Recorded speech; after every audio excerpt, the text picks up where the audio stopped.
I'm gonna die alone, but at least I know that every post-punk musician will as well. Anyway, let's talk about Black Country New Road.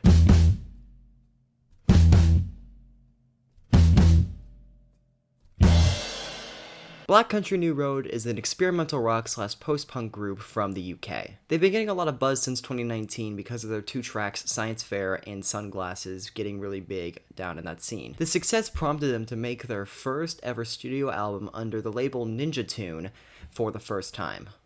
No, that's the name of the album, not saying... You get the point. A lot of people have compared this act to such contemporary acts as Daughters, Black Midi, and even some older acts such as Slint. The last one piqued my interest especially because Spiderland is one of my all-time favorite records, and I wanted to see a modern interpretation of the genre that album resides in. And I can safely say, after listening to this album about 6 times, this is great. It's so great, in fact, that I'm just gonna talk about each track individually, because I cannot just talk about this thing as a whole. I have to go in depth with each individual track. So, let's start it off with instrumental.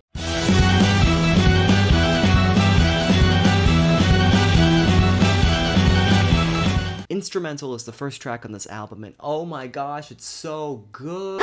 It starts off with these bass thumps and these drum hits, which are pretty powerful at first, and then they start building up with tribal drumming, some brass work, and some orchestral arrangements, which work magnificently. I didn't know what this genre of music was called at first, and apparently it's called klezmer, thank you Fantano, but I just don't even know, how to describe this track. I've never heard something like this in a post-punk album, out of all things. It's a very unique start to the album, and it's very interesting because this track has no vocals, which apparently have become a staple of Black Country New Road, is their impeccable vocalist. So for one of the album's key moments to be an entirely instrumental track and it stand on its own, just shows, that this is going to be one heck of a ride.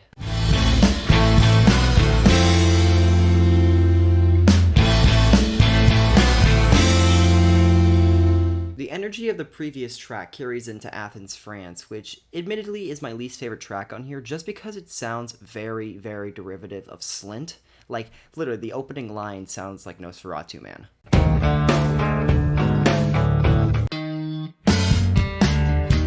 I'm also not too satisfied with the build of this song. It kind of builds to these cathartic explosions, but then it just kind of tapers away, then goes back into it. But the thing is, the explosions themselves are not too, grand or great.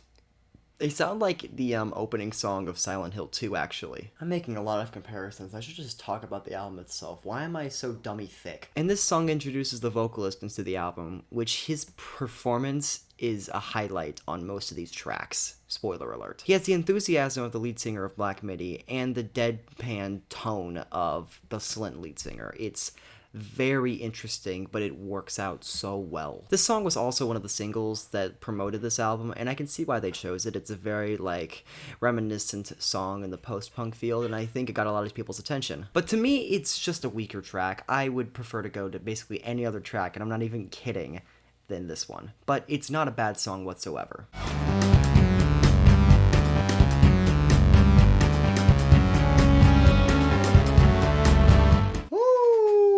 Now this is where things get good. Oh boy! Science Fair starts off with these little drum hits and these blasts of noise with lyrics about the man experiencing first-hand embarrassment. Classic Slint, classic Black Midi. Oh my gosh, I'm in for a ride. The story of this track is basically about this kid who meets a girl at the Cambridge Science Fair who, unfortunately, gets burned after his experiment with methanol gas goes wrong. This track is just a giant, anxious build-up because it also talks about another experience he had where he thought a performer was basically looking at him, but then he realized that he was in a crowd full of, thousands of people, so he realized he was just fantasizing. And this whole entire track builds up with these harsh strings, this gritting guitar tone, and this hard percussion into this breakdown, which is almost to the proportion of a swan song. I remember when I first heard this track, I was in a bath. Yeah, judge me, I dare you. And I just remember, my jaw just fell to the floor when I heard, the ending 30 seconds. It was breathtaking. Easily, and I mean easily, one of the highlights on this album. This is one that I go back to a lot.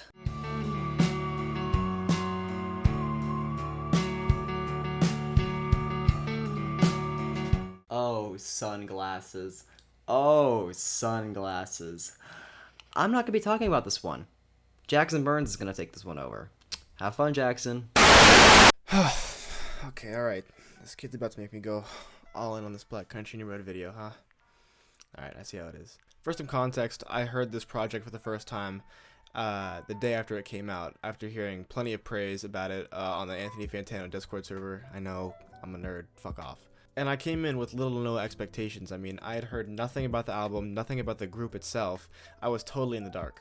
And up until the 4th track, I was kind of debating on whether or not to give this album a 9 out of 10 or a 10 out of 10, because I knew it was that good. It had the potential of being a 10, but I just needed one more track to solidify that. And boy, oh boy, did Sunglasses do that for me. Sunglasses starts out with this ringing guitar riff that seems to indicate that it's going to be a bit more of a slow and calm jam, which is definitely the case for the first half of the song. During this first section of the track, the singer kind of paints this picture of living his life in constant mediocrity, and that realization that he's turning into his girlfriend's dad almost. He's sitting at home constantly watching TV, he's criticizing new technology, and he's even talking about how, things aren't made the same as the way they used to be. In fact, during the first half of the track, we kind of get to watch this man descend into the realization that not only is he not special, he's kind of a nobody.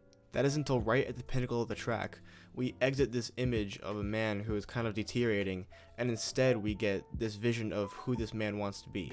And I think that the best way to describe this is just the first line after this kind of switch up in the song. I am invincible in these sunglasses. I am the Fonz, I am the Jack of Hearts. And the rest of this track is just pure madness, which personally doesn't surprise me considering the constant Kanye references, which could even be indicating that this man could possibly have bipolar disorder or some other mental disability that's kind of making him think differently. And really, lyrics aside, this song really does kind of turn into, in my opinion, one of the best post-punk songs I've personally ever heard. And personally, Black Country New Road has my respect indefinitely for being able to pull this off on just their debut album. I was gonna put on sunglasses, and it was gonna be like a funny bit where I had the sunglasses on. Because the song's called. I was gonna wear sunglasses because the song is called Sunglasses. I don't own sunglasses.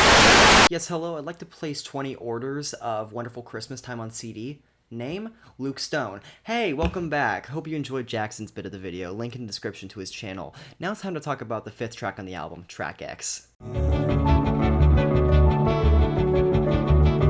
Told my friend Jack that it could have been you. This may be one of my favorite moments on the album. It is such a calm down from the energized, bliss that was Sunglasses, and it just takes everything so slow and so methodical. It is such an elegantly beautiful track. His voice croons on the instrumental so well, and that last note with him singing the word mom is absolutely, gorgeous, accompanied with the little light guitar work and the orgasmically sounding orchestral moments. Track X is definitely a highlight for me, and it shows something different going on in the walls of sound that they provide. It gives a cool down moment, and it also shows that these people are not just loud, they're also very elegant. And I never felt so brave on that unusually forgiving Sunday. We've made it to the final track, Opus, which,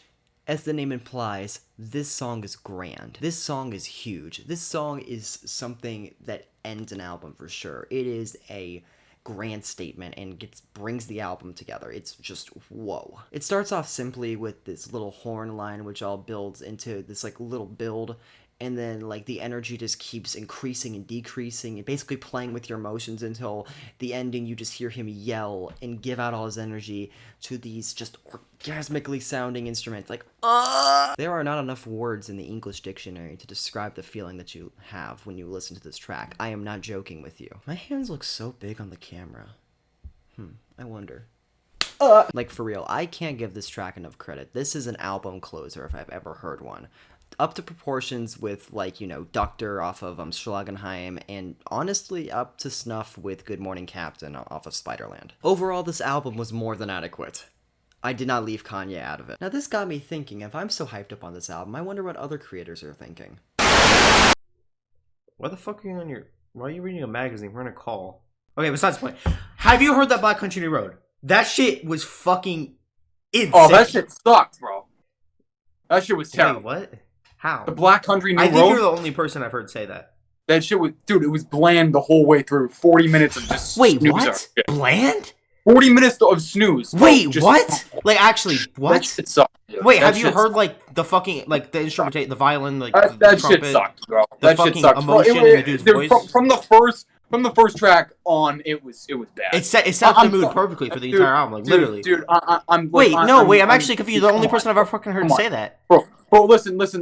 I know you like to, like, dick ride everything that Nicholas Rogers says, bro. Wait, but, like, no, dude, wait, no, no, it's no. bad. I mean, I really It's like bad. Nicholas Rogers, It's but, bad. like, It's bad. It's bad. dude, why the bad, fuck are you bro. such an idiot? You Literally, it's dick such a ride fucking everything good that album. Nicholas Rogers says, bro. Nicholas Rogers, literally, your opinion. Jared, go is fuck Nicholas yourself, Rogers, because you want to bro. be so fucking special with handing good That- albums all the that's- time. Dude. No, you're a little special fucking literally- snowflake, literally, aren't you, Jared? You A had little the same special exact list snowflake. as him last year. You had the same exact list as him last year. I'm sorry. I mean, I Just- do just- like clipping just- Run the Jewels, Just sure, let but like, everyone. Hey, Tyler, Yeah. Tyler, let everyone know that you want to be like Nicholas Rogers. Come on. You kind of want to be like Nicholas Rogers. It's been my dream. Okay.